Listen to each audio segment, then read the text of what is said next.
Le premier thermomètre, pour moi, c'est moi.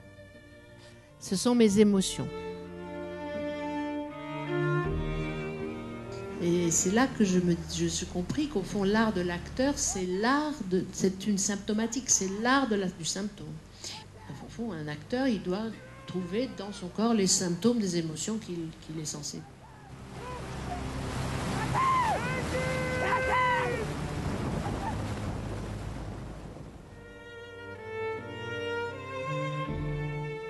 L'acteur pendant très longtemps de la répétition, les acteurs ont le droit de tout expérimenter.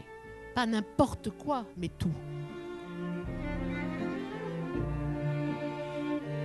Il y a autre chose qui vient, il y a une maturité, il y a une autre économie, et on n'a plus envie de ça. On a envie de parler silencieusement ensemble.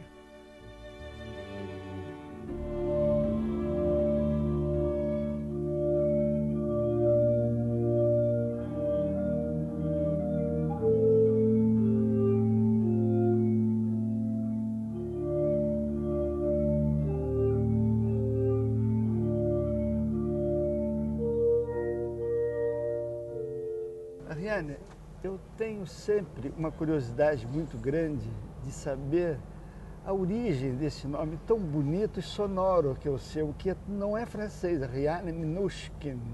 Suas origens. Mon père était russe, mon père était juif russe et ma mère était anglaise. Mais je suis française, tout à fait. Votre père, il est sorti de Russie pour des questions des affaires ou politiques? Non, mon père est parti de Russie tard. Il est parti en 1927. C'est-à-dire, vraiment, ses parents et lui ont tenté de vivre dans la Russie soviétique. Oui. Et bon, non, ils n'ont pas pu.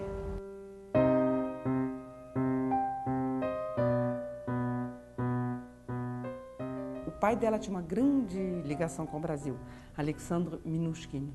Ele produziu L'Homme de Rio, que passou aqui, e conhecia o Brasil, ele conhecia mais do que eu, ele tinha viajado pelo Brasil todo.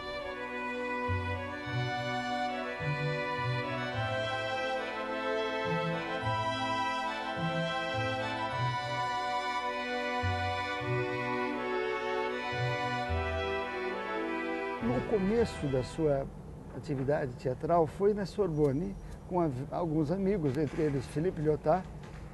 O que a senhora estudava na Sorbonne? Como surgiu isso? Vous voulez dire qu'est-ce que je faisais semblant d'étudier? Pour calmer mon père, qui était très inquiet de ma vocation théâtrale soudaine, je faisais des soi-disant études de psychologie. Donc je prétendais faire une licence de psychologie que je ne faisais pas du tout. Parce que tout de suite, les activités amateurs de théâtre, mais quand même, les activités sont devenues immédiatement très prenantes. Et c'est dans cette... Parce que j'avais été à Oxford avant. J'étais passé 1 an à Oxford, en Angleterre. Oxford, ah oui. Et c'est là que j'ai voulu faire du théâtre. Parce que, ah, c'est là? Oui, c'est là. Parce que le théâtre universitaire anglais était, j'espère qu'il l'est encore, il était formidable. C'était vraiment une pépinière de jeunes talents. C'était un endroit où les gens essayaient leur vocation, on voyait si c'était de vraies vocations ou pas.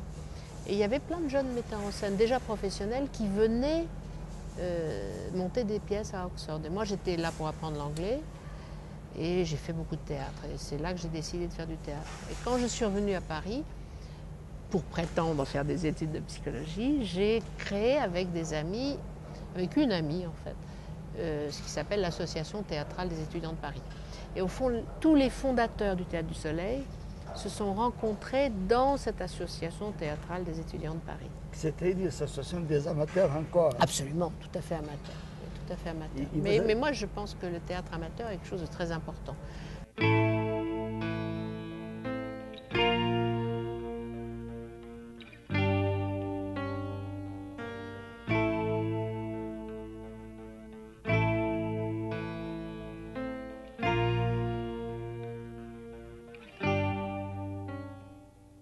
L'idée du Théâtre du Soleil a commencé comment? Le Théâtre du Soleil a commencé par de l'ignorance. Je dirais qu'il y avait un seul point de vue, c'est on veut être ensemble parce que nous sommes amis, on veut vivre ensemble, on veut faire du théâtre ensemble, ça va être le plus beau théâtre du monde, mais nous ne savons rien. Voilà. Je pense qu'au fond c'était notre chance, ça. Hein, c'est que c'est pas seulement qu'on ne savait rien qui était notre chance, c'était surtout que nous savions que nous ne savions rien. C'est-à-dire on ne sait pas, on ne sait pas, comment dire, on a eu un courage, une sorte de courage.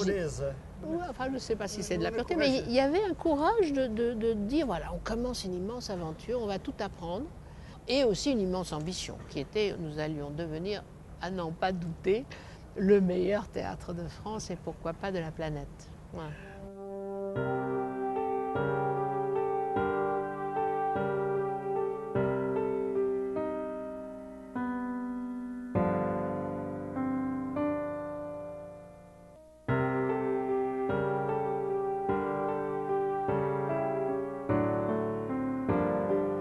Foi uma coisa tranquila assumir esse lugar privilegiado que é muito grande, muito bonito. Non, c'est un miracle, hein, c'est une sorte de miracle, pas tranquille du tout, mais c'est un miracle. L'État, non, c'était très compliqué. Nous avons eu la cartoucherie grâce à une dame qui s'appelait Madame Janine Alexandre Debray, qui était la mère de Régis Debray, qui était conseillère municipale, oui. femme de droite, mais intelligente, et à qui j'ai été dire, voilà madame, nous sommes entrés dans la cartoucherie, parce que la cartoucherie était à l'armée, et l'armée rendait ses biens. Donc l'armée avait rendu la cartoucherie à la ville de Paris. Et par miracle, on l'avait su, on était rentrés au moment où l'armée sortait. Mais vraiment, à une après-midi près. Et donc j'étais voir madame Janine Alexandre Debray, elle m'a dit, ah là, moi, vous savez, j'ai aucun droit là-dessus, moi. Mais ça fait rien, on va voir. Elle a pris un petit, à l'époque on pouvait encore faire ça, elle a pris une petite feuille de papier avec le petit drapeau tricolore, et elle a dit, je, sous-signé Janine Alexandre Debray, conseillère générale de Paris, j'autorise madame Ariane-Mouchkine à faire du théâtre. Et donc je suis partie avec ce petit papier, c'était tout. Donc les gens venaient parce qu'ils voulaient détruire la cartoucherie. Et moi j'agitais mon petit papier au drapeau tricolore en disant mais non, moi je suis là. Bon. Et heureusement, en novembre, nous avons joué 1789, chez Paolo Grassi au Piccolo Théâtre de Milan. Ah. Et ça a été, bon, les dieux du théâtre ont voulu que ça soit un triomphe. Donc on a dit, bon, ben alors, on joue à la cartoucherie. Ce qui était, il n'y avait pas le chauffage, il y avait encore la pluie qui tombait. Enfin, c'était. Mais bon, c'était dur. Donc, voilà, c'était très dur. Et on l'a joué là. Et ça nous a. On est devenu, je dirais, presque inexpugnable quand on a joué ce spectacle à la cartoucherie. Donc la cartoucherie n'a pas été détruite. Et au bout de quelques années, on a vraiment payé un loyer. Nous sommes devenus des locataires légaux. Ah, oui. Et d'autres théâtres nous ont rejoints, Jean-Marie Serrault le premier, puis d'autres.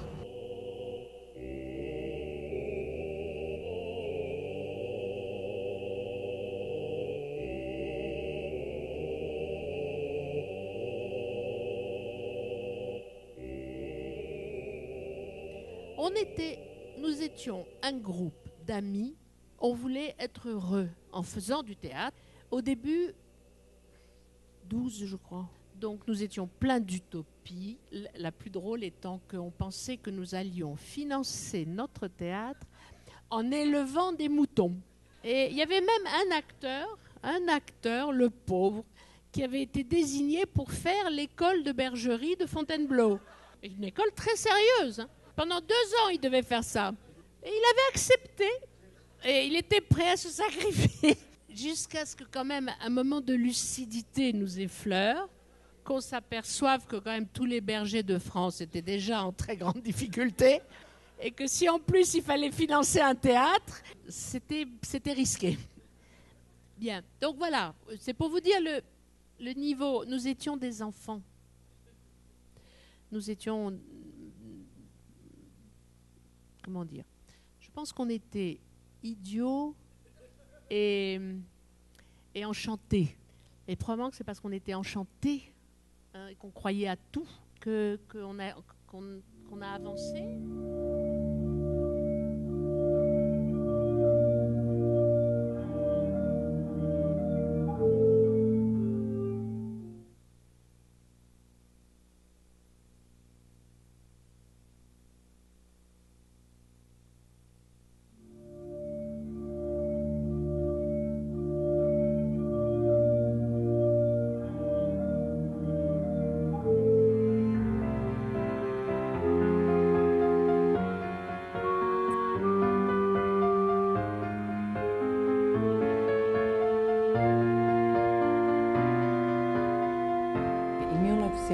76, outono e inverno, eu morava em Bruxelas, onde eu tinha terminado a escola de formação do intérprete, do Maurice Béjart. Eu já estava trabalhando em Bruxelas como profissional e fui a Paris, que na época eram 3 horas de trem, para assistir o espetáculo do Teatro Soleil. E lá chegando tinha uma fila de gente esperando e nós, quando entrávamos, éramos acolhidos com uma sopa quente e sanduíches, que eu me lembro, o quiche Lorraine, alguma coisa assim mais simples, tendo em vista o que hoje o Teatro do Soleil oferece ao público.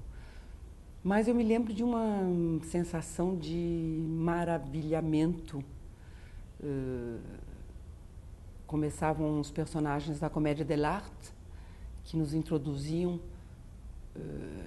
para um espaço que eram dunas, onde o público então começava a andar e aí se sentava lá em cima, nas próprias dunas, que eram feitas de carpete cor de areia, e aí o espetáculo acontecia lá embaixo da duna.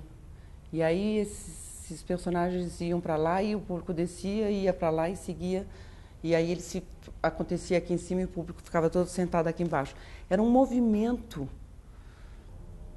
E eu fui ouvir falar de novo, quando eu já estava no Brasil, meus filhos já nascidos, em 86, digamos, 10 anos depois. E aí comecei a ficar em contato, sabendo. Aí eu ouvi falar que se faziam estágios, que se dava estágios. Em 90, eu ouvi falar de um estágio do Teatro Soleil, no mês de maio.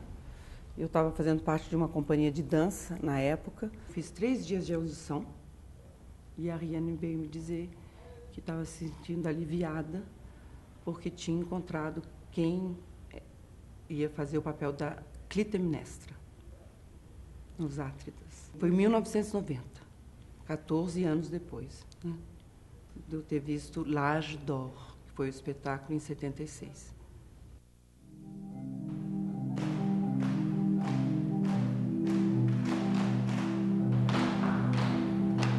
Clonk, clac, clec, clac, clec, clac. J'avais dit que j'avais fait de la musicothérapie. Et donc, quand je suis venu à Paris pour rencontrer Ariane, elle savait que j'avais fait de la musicothérapie. Donc elle m'a dit, ça tombe bien parce que de toute façon, les acteurs sont fous. Donc c'était utile. Et mon premier travail au Théâtre du Soleil a été d'apprendre à 31 acteurs à jouer d'un instrument différent. C'était pour faire la pièce qui s'appelait Méphisto. Ce n'est qu'à la pièce d'après que j'ai dit, moi je veux jouer.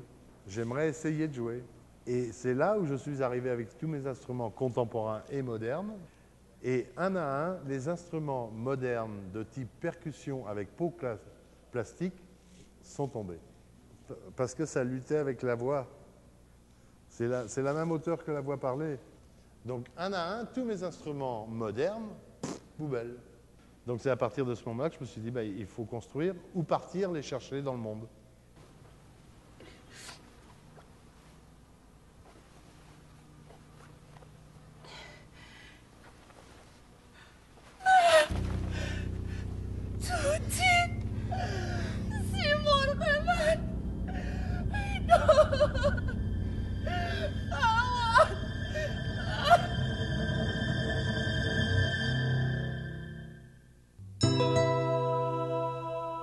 Jean-Jacques, il est là, avec nous, depuis le premier jour. Il improvise avec nous. Il nous suit, y compris dans nos errances. Et ça, évidemment, je dirais pas sans musique, mais sans cette musique-là. Sans le rapport que Jean-Jacques a, à la fois au théâtre et à la respiration des acteurs. Parce que c'est très, très, très étrange le rapport qu'ils ont. C'est-à-dire, lui, il les suit complètement, mais en même temps, à un certain moment, il faut qu'eux aussi le suivent. Enfin, c'est comme de l'art. C'est comme du théâtre oriental, exactement. Je crois que le musicien qui veut travailler avec un metteur en scène il y a des vrais problèmes d'affinité, c'est-à-dire c'est une vraie rencontre. Et à partir du moment où il y a cette envie de travailler ensemble, il y a des deux côtés le fait de se dire « mais pourquoi il fait ça? Pourquoi elle fait ça ?» Et je me dis « mais alors moi, je n'arrive pas à transposer en musique ce qu'elle dit, ce qu'elle aura envie de faire. Donc, je suis limité. Donc, je le retourne contre moi. Je ne le retourne pas contre elle. Et à ce moment-là, c'est constructif et c'est riche. Le Théâtre du Soleil, il est fait de rencontres privilégiées aussi, hein, avec certains. Je pense que le fait de savoir que je travaille avec Jean-Jacques me donne une audace, comme si tout était possible. Et la musique est une donnée essentielle. C'est une façon d'improviser à l'orientale, c'est-à-dire que le mode rythmique, c'est la voix, le corps, le mode mélodique, la voix, le corps, et le timbre d'instrument est choisi pendant les répétitions, et ça ne bougera plus. Cet instrument-là sera toujours à ce moment-là, et à ce moment-là, la suite, c'est ce qui se passe en direct.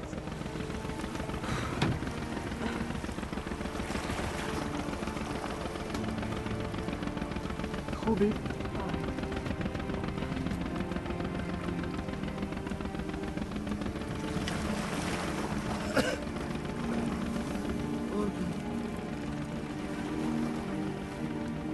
No começo pode ser até estranho, é muito intenso, né? No começo realmente é muito estranho tudo, porque você chega e tudo muito diferente, é tudo muito grande, é tudo muito...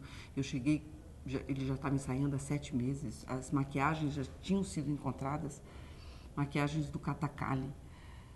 O Jean-Jacques tocando o tempo todo, me dando susto um atrás do outro, dando gargalhada daquela brincadeira dele, e era muita coisa, muita, né? Você estranha, né? Você às vezes pode ficar meio... Mas, enfim, você vai seguindo. E no início você ter que seguir alguém, às vezes é incômodo, né? Você se sente mal querido, mal... Né? Por que não estão gostando do que eu estou propondo, né? Por que eu tenho que ficar imitando essa pessoa que está na minha frente? Mas você vai se dando conta de que realmente é muito, muito, muito gostoso e muito maravilhoso você poder partilhar, porque tudo são momentos. Há momentos em que você precisa ser guiado e há momentos em que você deve guiar. Attention, oui. Non, très dynamique. Non. Très simplement, très dynamique.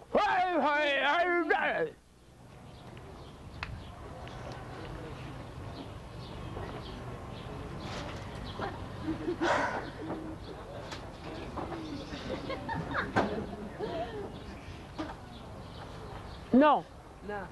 Tu peux aller le faire simplement ça. C'est simplement ce que j'ai demandé. Comme un Turc de l'armée, tu vois? Oui.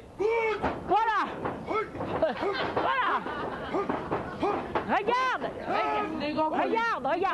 Regarde-le, lâche-le. Voilà. Bon, alors. Non, moi, ce qui m'émeut, ce sont les acteurs qui m'émeuvent. Moi, quand un acteur ou une actrice atteint, ne serait-ce qu'un moment, de vrai théâtre, ne serait-ce qu'un moment, le vrai théâtre, c'est-à-dire cet incroyable équilibre entre la vérité et la poésie. C'est-à-dire la vérité, mais quand même transformée, même à peine. A Rina nunca vai dizer você anda daqui para lá, ou você faz, ou você senta, você levanta. Não, isso é impossível. Isso só virá de um ator, como ela disse, que tem um imã, que atrai ele para aquele canto, para lá, naquele momento, porque é para lá que ele tem que ir, o personagem ele tem que e aí encontra essa movimentação cênica que sempre existe, né? Então ela chama um outro. Então às vezes o fato de você estar guiando ou sendo guiado por um outro no seu trabalho de descoberta de um personagem, ela diz que isso vem de uma forma asiática. né, de trabalho. As marionetes, até nós fizemos um espetáculo que nós éramos marionetes, porque ela diz que o ator tem que aprender muito com a marionete, né? Que vem também de uma doutrina, enfim, filosofia asiática, né? Que a marionete é um professor para o ator, né? Quando o Teatro do Soleil se formou, ela deve ter contado, ela sabendo que depois que o Teatro do Soleil começasse a existir, ela nunca mais ia ter tempo de fazer a viagem que ela sempre quis fazer até aquela idade, né? Ela estava novinha, 22 anos, eu não sei. E ela foi para a Ásia. Ela até disse que ficou em dúvida se ela ia para a Ásia ou se ela vinha para a América do Sul, para o Brasil. Mas ela foi para a Ásia. E foi sozinha, foi para a Ásia, ficou meio que girando em torno da China, porque não conseguia o visto, né? Então, ela traz essa admiração, né, que ela tem, vinda também de um conhecimento profundo, né, que ela está cada vez mais conhecedora, né, e transmite isso para a gente. No, without milk, just tea. Yes. Yes. Okay. Black tea. Black tea. Oui, oui. Non, l'exaspération, c'est un état aussi. Voilà, c'est bien parce qu'il ne s'agite pas. Voilà, oui.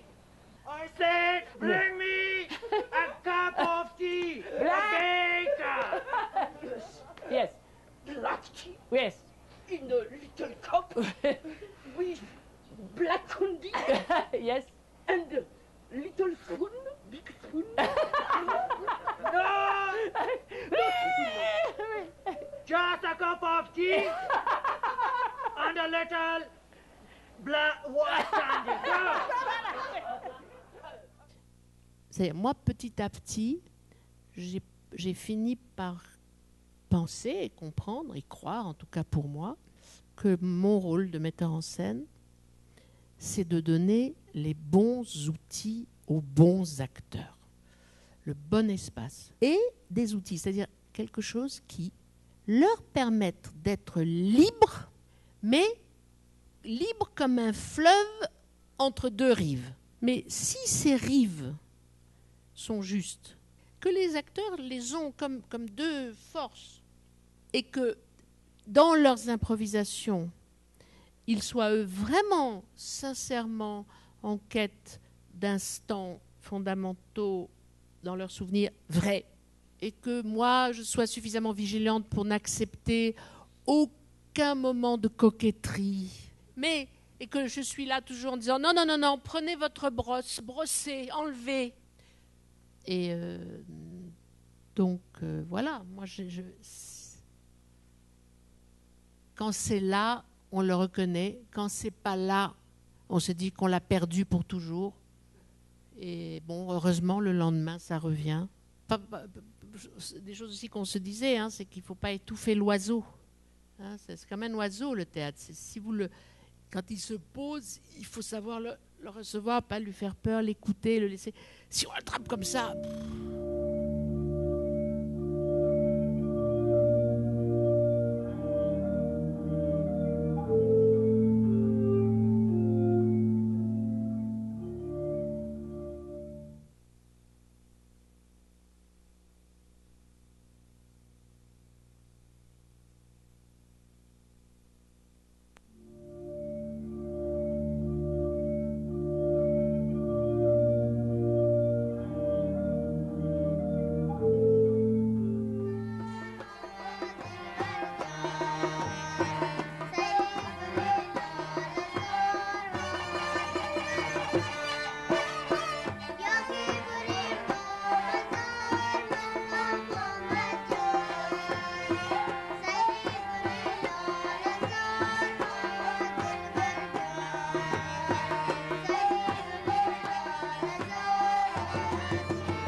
Cabu eu estive lá, estava lá, então apareço um pouquinho no filme. Estava lá com a Riane e o Soleil, a gente foi para essa aventura. E eles depois vieram, como aparece um pouquinho no filme, eles vieram para o Teatro Soleil. Ela de vez em quando dá esses estágios de máscaras, que são as máscaras da Comédia dell'arte e as máscaras de Bali. C'est la première fois pour certains qu'ils vont mettre un masque. C'est toujours un moment émouvant. Nous, en France, on pense toujours que c'est Arlequin le personnage principal de la Commedia dell'arte. Mais en fait, ce n'était pas Arlequin le personnage principal. Le personnage principal, c'était lui. C'est Pantalone. Foi num estágio assim que eu fiz em 1990, no mês de maio, Máscaras de Bali e Máscaras da Comédia dell'arte, e que depois, em agosto, me chamaram para o teste para Clitemnestra. Esses estágios a Riane, ela dava até com mais frequência, mas agora ela disse que a seleção é muito cansativa. A seleção demora 1 mês e meio, porque é muita gente do mundo inteiro para poder ficar no final 250 pessoas, sendo que no último houve um tal pedido, uma tal fome, um pessoal muito jovem também, do mundo todo, que aí acabou sendo 430 pessoas. E o pessoal todo do Teatro Soleil está junto, né? Então nós somos aqueles que guiam, né? As locomotivas, né? Que levam trem e que guiam, né? Mas tanto quanto todo mundo, totalmente assim, em estado de êxtase total durante o estágio inteiro. Mesmo a gente já está lá dentro, já sabe de tudo, mas a gente fica num estado alfa, totalmente fora de órbita, porque é muito forte os estágios da Riane. São muito reveladores, né? Reveladores para nós mesmos e reveladores de histórias, de conhecimento que ela tem. É muito fascinante. C'est mieux, c'est mieux. C'est embrouillé, mais c'est mieux. C'est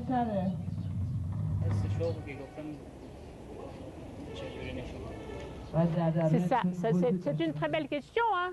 Et Mahmoud dit, mais cette passion, comment la montrer?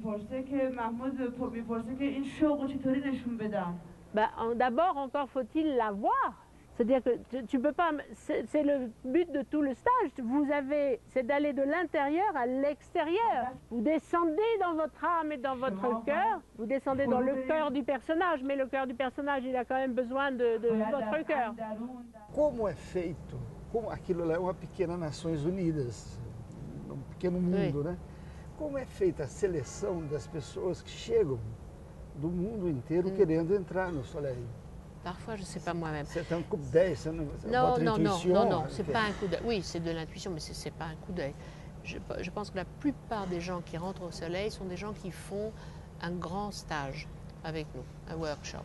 Moi, ce qu'on fait, c'est que tous les 2 ans, 3 ans, 4 ans parfois, là, ça fait longtemps que j'en ai pas fait, il y a un grand stage qui est donné par le Soleil, les comédiens et moi-même, qui dure à peu près une quinzaine de jours, qui est gratuit. Et effectivement, d'où viennent des gens du monde entier, de la France beaucoup, bien sûr, mais du monde entier. On travaille beaucoup, de 9h du matin à 9h du soir, mais on travaille, ce n'est pas des auditions, je fais travailler les gens, comme un vrai stage. On vient montrer le travail d'une troupe, qui se trouve être cette étrange troupe Théâtre du Soleil, avec plein de nationalités, des hommes, des femmes, qui travaillent ensemble et qui ont acquis quand même une certaine efficacité à travailler ensemble. Donc voilà, c'est ça qu'on leur montre, c'est le ensemble.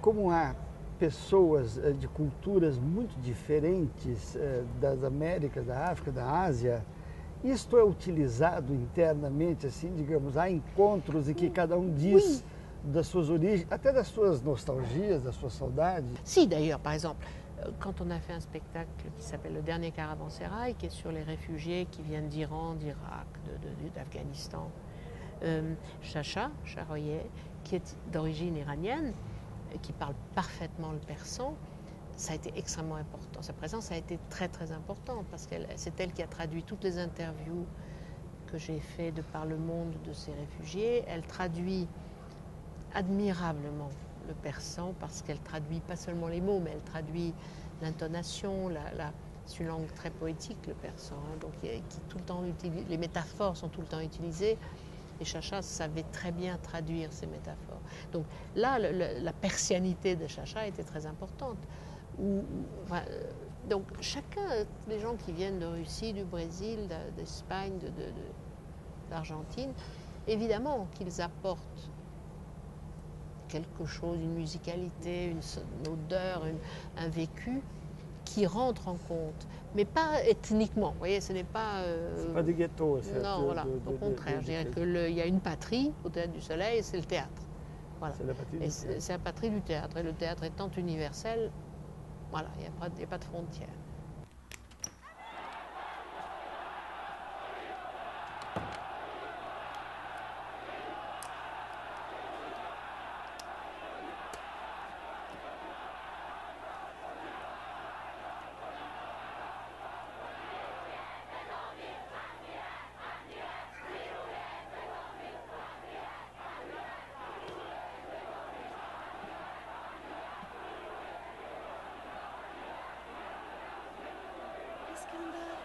Parastu, kojá budí?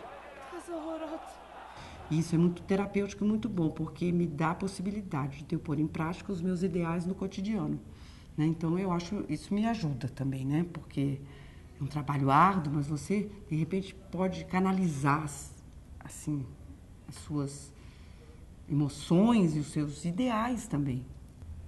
A gente, chegando às 8h30 da manhã num lugar e indo embora às 8 da noite, com 75 pessoas, não tem como você não pôr em prática os seus ideais. Não é possível, senão ninguém vai conseguir fazer nada. Então, tem que pôr em prática esses ideais e até outros que você descobre, que você nem tinha, nem sabia que isso era um ideal, que isso, né? Que a Rihanna é um exemplo, então a gente está sempre progredindo nos nossos ideais e tentando pôr em prática, né? Se descobrindo no cotidiano, não é num devagar sobre o assunto, é no cotidiano, vivenciado na hora de tudo, né? Do seu espaço, da sua comida, do seu sono, do seu cansaço, da sua irritação, do seu mau humor, da sua alegria, de tudo. Você tem que, de alguma forma, fazer que isso, e tem que harmonizar de alguma forma isso tudo, né? Softori shubu bushenka. Vai li ranuta tutu. Нет, Тома, это равно. Кретение, дирect. Равно дирect. Это равно, Рома, равно, я знаю, равно. Мистер! Италия, Рома!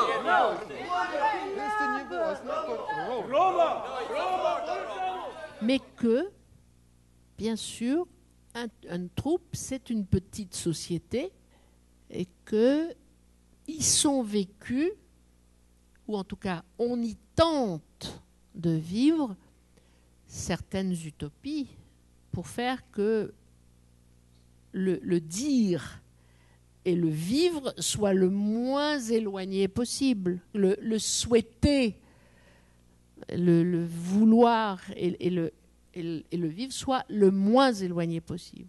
Donc, il y a tout ça dans un groupe. Il y a les moments où... Et puis, il y a la vie d'un groupe, la qualité d'un groupe. Elle est comme ça. Il y a des moments où je trouve on est très... Comment dire ? Il y a des moments où je nous trouve comme ça, assez à l'avant-garde de quelque chose. Il y a des moments où nous sommes médiocres. Il y a des moments où on est pas mal.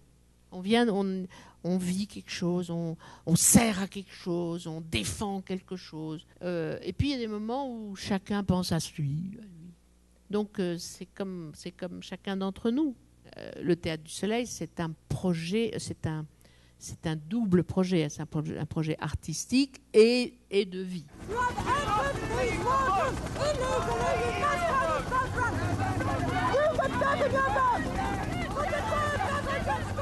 Le Théâtre du Soleil n'est pas une structure anarchiste.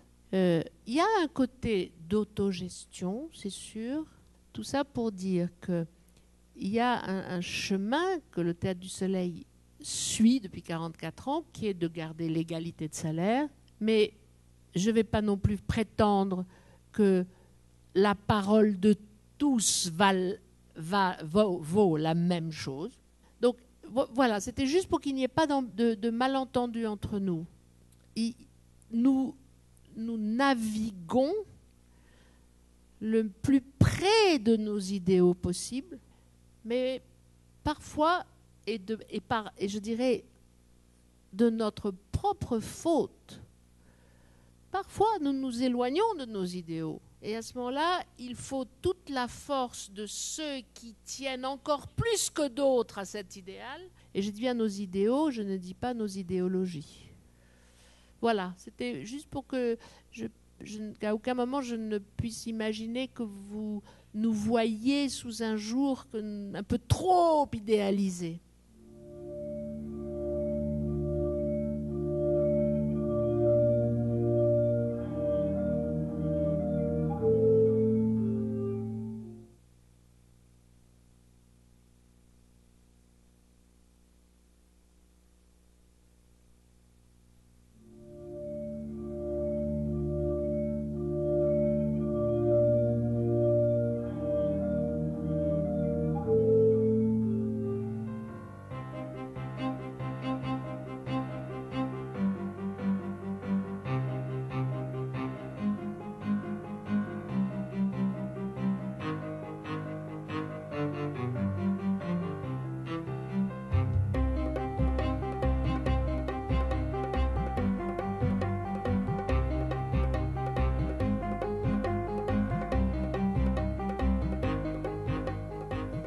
Ce qui fait qu'il y avait beaucoup de travail sur la préparation de l'improvisation. Beaucoup d'heures de travail. Ce qui m'a inquiété au début, en me disant mais on passe quand même beaucoup de temps à préparer. Et après, je me suis rendu compte que c'était vraiment de la vraie préparation. Et que justement, tout ce moment où ils préparaient leur petit monde, où ils cherchaient l'objet juste, le costume juste, le rapport juste, et bien, en fait, pendant ce temps où ils étaient très actifs, pas dans leur tête, mais dans la préparation matérielle, il y avait un travail intérieur du personnage qui se faisait. Et que ce que je craignais être du temps perdu était en fait du temps gagné. Parce que c'est vrai que on se répétait souvent, je répétais souvent pendant les répétitions, bon là, nous faisons le pari de la ressemblance. Et je me disais, si moi ça me fait pleurer, c'est universel. Pourquoi est-ce que moi ça me ferait pleurer et pas vous? Donc il s'agit de l'intime, mais pas Delphine, une comédienne du Soleil. Delphine un jour a très bien dit ça. Elle a dit oui, il s'agit de l'intime, mais pas du privé, parce que l'intime est universel et le privé ne l'est pas. Probablement qu'au fond, il existe un intime collectif, un intime universel. Il faut une certaine disponibilité pour comprendre le monde. Si tu es tellement pleine de tes propres opinions, le monde ne pénètre pas. Esse espetáculo fala muito da perda. Que é essa coisa da perda? La perte, c'est la perte c'est le temps. C'est le temps que votre première question dans cette interview, elle est déjà perdue. Voilà. Donc c'est ça, c'est le temps. Le temps passe. Les instants de bonheur que nous n'avons pas réussi à célébrer sur le moment, ils sont déjà perdus et nous avons tendance à toujours les célébrer trop tard. C'est un peu ça. Et le mot « les éphémères », c'est nous les éphémères. Nous sommes éphémères et nous ne le savons pas. On ne sait pas cette vérité. Première, c'est que nous allons mourir. C'est quand même extraordinaire. Nous le savons, mais nous ne le croyons pas. Oui. Parce que si on croyait qu'on va mourir, on vivrait tout autrement, chaque instant.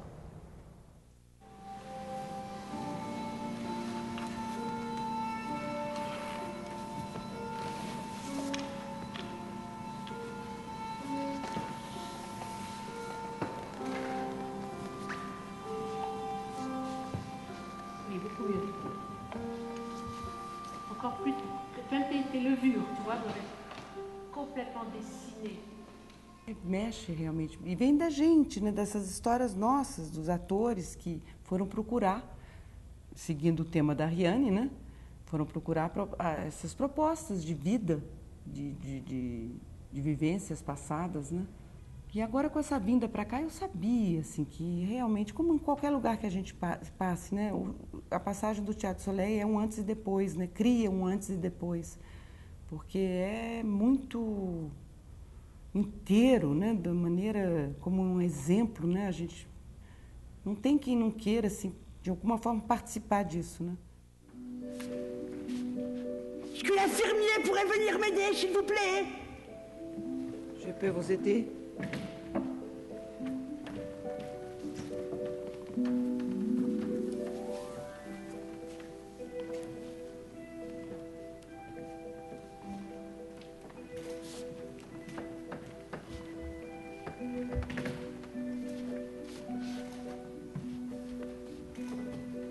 Je vais monter dans mon lit.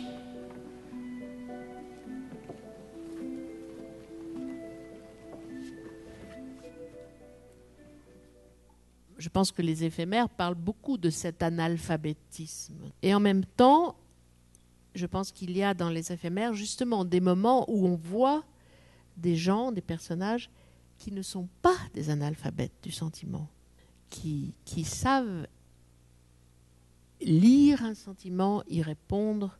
Et vous savez, je crois que dans le poème, on parle aussi, il y a dans la vie, nous sommes nous-mêmes, chacun, parfois sauveurs, parfois sabordeurs. Nous naufrageons nous-mêmes, nous sabordons l'être que nous aimons le plus au monde. Et parfois, nous sommes capables de sauver juste un passant, quelqu'un, par un regard, ou la personne que nous aimons le plus au monde, par un simple regard de compassion humaine.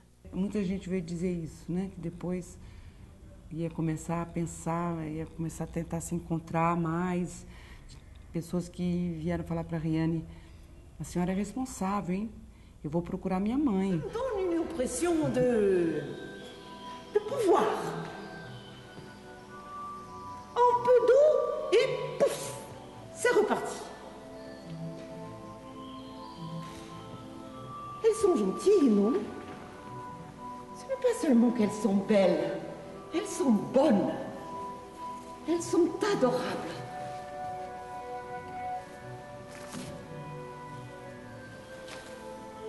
Tu sais, les fleurs, il faut leur parler de temps en temps. Un petit peu, comme ça. Jamais les pointer du doigt. Comme ça, jamais comme ça.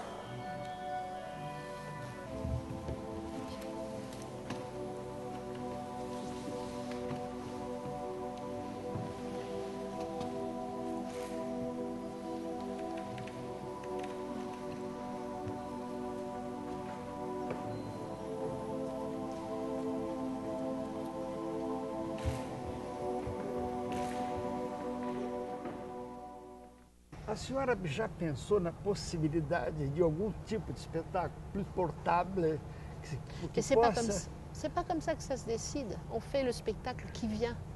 On ne peut pas décider. Enfin, moi, je ne peux pas décider. Voilà, je vais faire un spectacle formaté, comme on dit en français maintenant. Je vais faire un spectacle dans une enveloppe parce que maintenant les gens veulent une enveloppe. Non, le spectacle, il vient par la nécessité de ce qu'on a à exprimer. Ou alors, il ne faut pas faire de spectacle. Un spectacle, il vient parce qu'il est indispensable, pour ceux qui le font en tout cas. Et à ce moment-là, il prend sa forme. C'est comme un enfant, on ne sait pas comment va être cet enfant. Un enfant, il naît et il est roux alors qu'on croyait qu'il allait être blond.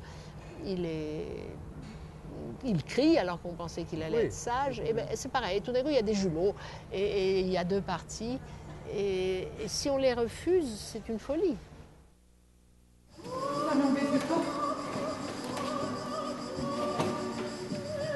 Mi amor.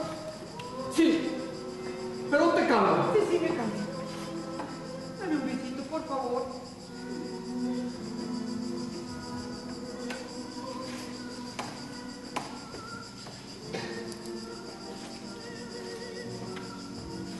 Ah, Manolo. Oh.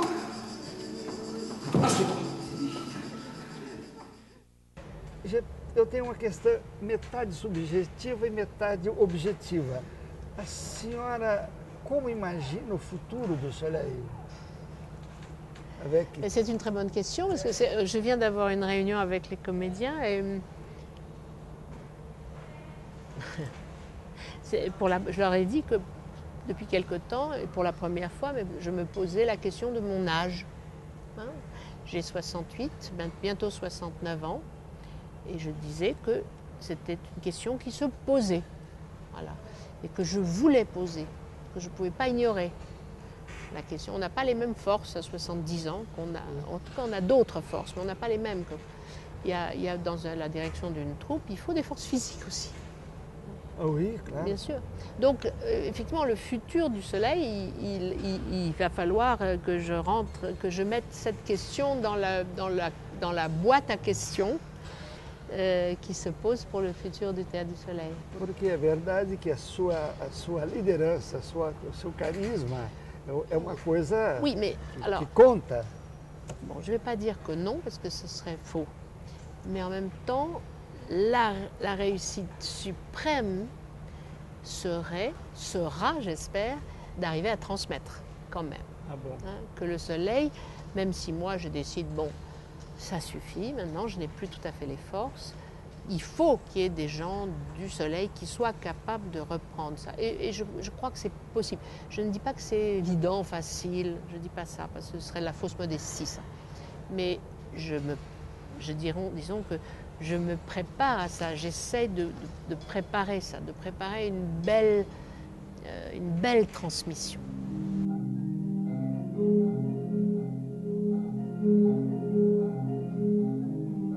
Moi, ce que je crois, ce qui doit orienter un artiste, c'est ce qui devrait orienter chacun d'entre nous.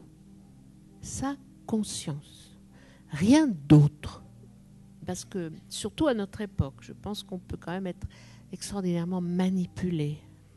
Et pour avoir l'air brave ou généreux, épouser des idées qu'au fond de soi-même, on n'approuve pas. Le devoir d'un artiste, c'est de voir, c'est d'être ouvert au monde, c'est de laisser pénétrer les choses. Ça, c'est son devoir, c'est pas son orientation. De ne pas être encombré d'opinions préconçues. Si tu es tellement pleine de tes propres opinions, le monde ne pénètre pas. Et on devient sectaire. Et moi, je pense que c'est ça. Je pense qu'il faut écouter sa conscience. Sa conscience peut se tromper, donc il faut faire attention. Il n'y a pas de maître, il n'y a pas de sage. Et tous ceux qui se prétendent sages sont souvent des criminels. Donc qu'est-ce que tu peux écouter? Que ta propre conscience.